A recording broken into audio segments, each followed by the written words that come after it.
Welcome back to Living with a Classic. And if you remember earlier this year on the channel, I have a yellow XJC coupe, and it's away at the paint shop right now, and it's bare metal. It was in primer at the moment.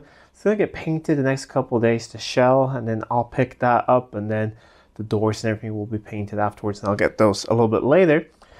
So that means I have the engine here, and I need to start looking at a couple things. Overall, it's in a really good shape. This engine is fantastic. It's really good compression, runs really well, it's on the button. It is a later Series 3 injected engine with the Series 3 5-speed manual. I think it's called LT77 if I remember correctly. However, whenever you have an engine and transmission out and you don't know the age of the clutch, you open, have a look, and well, we're gonna probably change it because it's such a small cost to change it now compared to having to pull the engine or the transmission. Also, there was a little bit of a whine when it was cold in neutral, just sitting there, so probably throw out bearing. So we're going to take that out, and if that thing is not noisy, then maybe we're going to have someone have a look inside the transmission. But it shifts very nicely, no grinding, nothing like that, but just a little bit of preventative maintenance. So I thought bringing you guys along. We'll separate the manual transmission from the engine. We'll have a look at the clutch and all that, and then I'll see what I need to order. I have it all laid out here. So right now it's just all sitting on the ground, but I've leveled it off. So when I lift it off, it's pretty much level, so we can just move the engine away from the transmission and have that sitting there. I could put the engine somewhere, and then I could probably lift that transmission, I think, and put it somewhere else. So it's pretty simple to remove. We have a starter there, gonna remove those. Then we have a couple bolts around the bell housing. It should slide up. So let me set you guys up in the tripod, and we'll try and separate this engine from this transmission. Step one is the starter. That'll also give me a good chance to have a look at the freeze plugs or core plugs behind there and make sure everything's in good shape. But I have a feeling that, one, this is a low engine, and I think it's been gone through not that long ago. So I think the owner is in luck. One big massive starter. Doesn't look too bad, but we can clean it up and paint it. Put it together nicely. We'll just put the bolts back in it so we don't lose anything. And there's a spacer sort of ring here. Not really know exactly what you call it, but we'll remove that as well. If we can with my fingers, otherwise, yeah, there we go. That sits right there with the starter. Now we have these bolts here. The bottom ones connect to brackets, and they have some nuts on the back. All pretty simple. We'll whisk those all off now, and then we can start pulling it all apart. Got one bolt left here. And as you see, the engine is now in the air. So this should all be technically loose from each other now.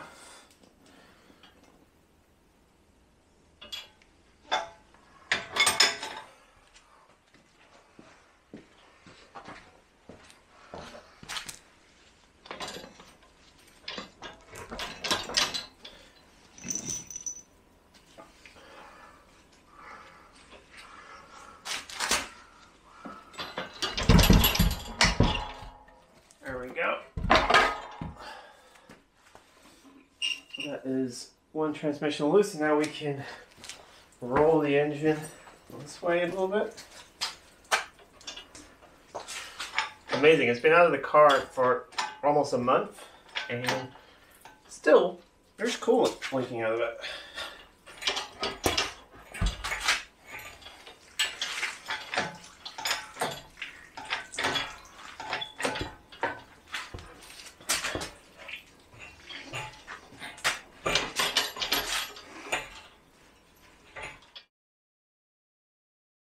This is a moment of truth.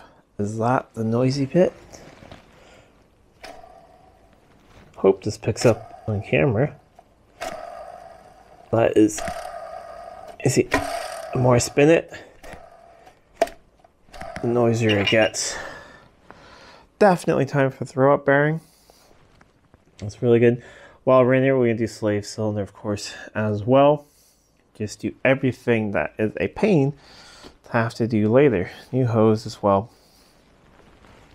But I am definitely no manual transmission expert, but no clunking, no play, nothing like that. There were no metal shavings or anything on the oil for it, so I think that was our noise. Next thing we'll do is we're gonna find some blocks, set the engine on, and then we'll take the pressure plate off and we'll have a look at the clutch in here. Seeing back here, there's a wetness up here. This is a classic oil leak on the XK engine and on the V12 as well. Here are banjo bolts. This is the oil feed for the camshafts. And there are little washers here, copper washers. Don't use standard ones because they're much thinner. If you do, there are certain people who make upgrade kits with different bolts and everything. But if you're using standard things, make sure you get the correct washers. So we will be replacing those. Other than that, I just think we'll get this pressure plate off and have a look. I'm really quite curious to see what the clutch looks like. My guess is it's pretty good. But you never know. This drivetrain was taken definitely from another car and put in here at some point when this car was restored in the past. This is not the first restoration at all, but we found now by doing the body work of it that it's pretty stuck, that it hasn't been welded or anything like that before. It's had a tiny bit of body work from some sort of little parking damage or something like that. Something on the rear wing, he said, and the door. But it's been repaired very nicely and in the past. So this drivetrain, whole manual thing, I mean, it could have just been put in from a pretty nice low mileage Series 3 that maybe something happened to. Maybe it was in a crash or something. So this could be an original clutch in here. We do not know.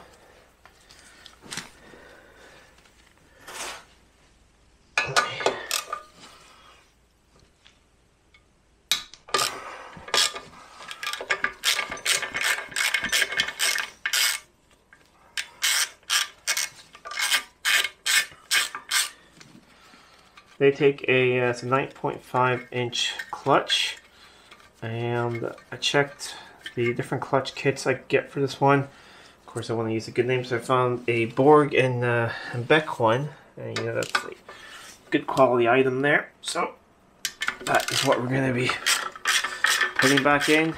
You don't want a racing clutch. You don't want anything like that. You want just a good road clutch. Seeing here, it's pretty common. The paint here wears off, so I'm going to talk to him. I think this would be a good time to actually just at least brush paint the block. I did that to my the old engine in my daily driver, the one that we disassembled a couple of weeks ago, and you see all that paint still on there, and it's going on 5 years ago. So I think I'm going to ask him if he wants me just to smarten things up a little bit. So I have 2 bolts left that are, I think I just have 2 bolts left that are across from each other. We'll loosen them a little bit at a time because there is tension on a clutch.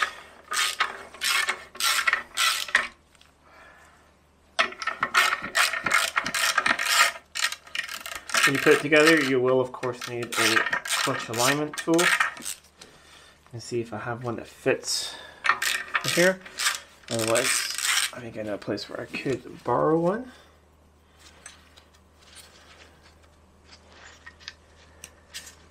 I just really want to make sure I haven't forgotten any other bolts.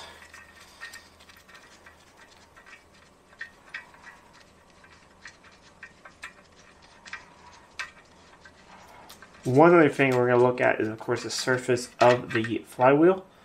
Make sure that that is in good shape. We'll put that here for now because I want to mark. That was a little bit of a weight right there.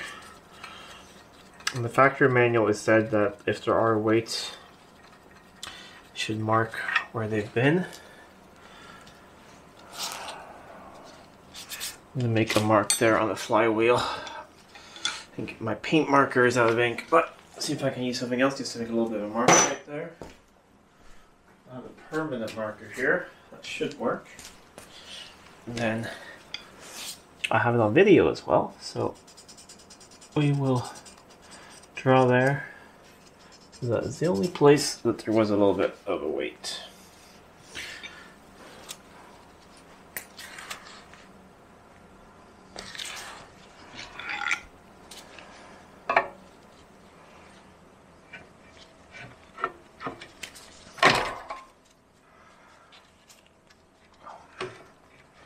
It's just a little stuck on a dowel pin.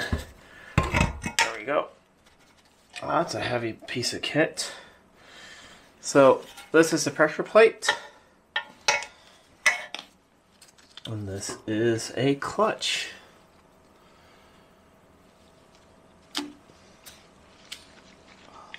Doesn't look too bad, but we'll have to compare it with a new one, which is do when we put this back together. But it's not, you know, overly blue, overheated. We still have some space down to the rivets. This is just some dust in there, so it's not all the way down to the rivets or anything like that. But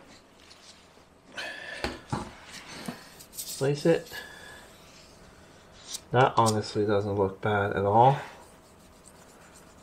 Let me grab a rag or this piece of paper here. Let's see.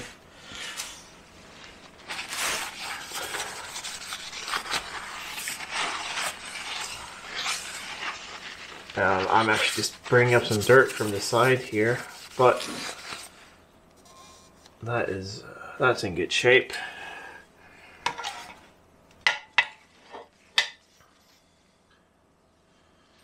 Yeah, all of this, I mean, seen a lot worse, but since we have it all apart, might as well.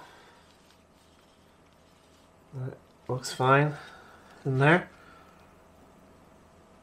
So all in all, pretty good news. I just want to grab a flashlight and have a look in here. Make sure we don't have a massively leaking rear main. I don't think so. On these engines, it's quite a hassle to do that. So if it's not leaking terribly, just leave it alone. But I'll grab a flashlight there and have a look. It's pretty much all dry under here.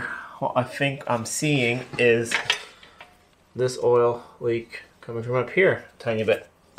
So, dry rear main seal, really good news. Okay, a little bit shorter video today, but I think this still was an interesting topic. It's the first time I've showed a clutch here on the channel. We've done a lot of things with automatics. Not that often I have a manual in the shop, but good news, flywheel looks good. I mean, you can always resurface them, but I mean, costs add up. We're gonna put a new clutch in, of course. Even if this thing almost looked brand new, you still do it just because it's such a hassle to have to do it later. Transmission looks to be in really good shape, just needs a throw-up bearing. So I'm gonna get a clutch kit, which does include a throw-up bearing, pressure plate, and the clutch. I'm gonna get a slave cylinder. The master cylinder, the clutch master cylinder looks pretty good, but I'm just gonna get a little steel kit for it. They're very cheap. Take it out and then I'll just hone out the cylinder a little bit, put it back together. New hose, and then this is really then ready to go back into the car. Engine needs a little bit of painting, I think, but we'll talk about that, see if he wants that. It needs a water pump because that is leaking. I noticed that when I pulled into the workshop. It came in the next day and there was a little bit of a puddle underneath the water pump. We're going to do fuel injection hoses. We're going to reroute some of the wiring. The owner wants me to hide as much of the wiring as possible, so we'll see how much we can do about that. Other than that, things are pretty good. So that car, like I said, is getting painted the next couple of days. I'll get it back and I'll store it for a little bit. Also need to then get it in here and store it in a warm place, because even though it gets baked and everything, I talked to several suppliers of the vinyl roof and filling those, so you should wait about 2 to 3 months after it's been painted. Even if it's been like baked and everything, the paint still gases off chemicals and things. So you want to wait so that doesn't react with the glue and everything. So, but we have a lot of other things I can do. Once I get the doors back, they can be hung. Boot lid can go back on. The engine can go in. Wiring loom. Lots of interior sound deadening. So a lot of things can happen, but the vinyl roof is a big thing, because after that, the front and the rear window can go in, and lots of trim. But there's a lot you can still do. You got fuel tanks. I mean, it's a big project. Anyways, I hope that you like this little update and that you want to continue seeing this manual XJ Coupe get back on the road pretty soon. If you like this video, please give it a thumbs up and share it with friends. If you're not already subscribed to the channel, please do subscribe to the channel. It really does help out a lot. Until next time, I'm Adam, the Living with a Classic. I'll see you soon.